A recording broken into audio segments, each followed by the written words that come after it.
Saturday వస్తుందంటే చాలు మా ఆయనకి ఖచ్చితంగా పప్పుచారు ఉండాల్సిందే. మా అత్త పప్పుచారు చాలా బాగా పెడుతుందనమాట. కానీ నేను ఎన్నిసార్లు పెట్టినా ఆ టేస్ట్ రావట్లేదు. అప్పుడే నాకు ఇన్‌స్టాగ్రామ్‌లో ఈ సాంబార్ రైస్ కనిపించిందనమాట.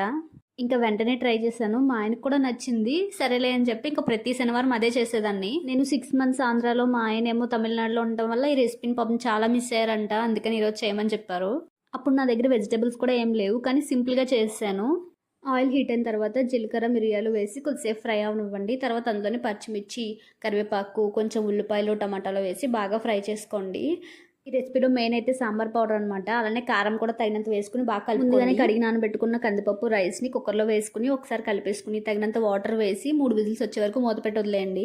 ఒక నిమ్మకాయ సైజంత చింతపండుని హాట్ వాటర్లో నానబెట్టుకుని పక్కన పెట్టుకోండి. విజిల్స్ రాగానే ఓపెన్ చేసిన తర్వాత ఈ వాటర్ని అందులో యాడ్ చేసుకోండి. కూల్ వాటర్ అయితే అస్సలు వేయద్దు. అలానే సాల్ట్ కూడా లాస్ట్లోనే వేసుకోండి. ఇంకా ప్లేట్లో పెట్టుకుని ఎంజాయ్ చేయడమే. నేనైతే నిమ్మరసం కూడా యాడ్ చేసుకున్నాను.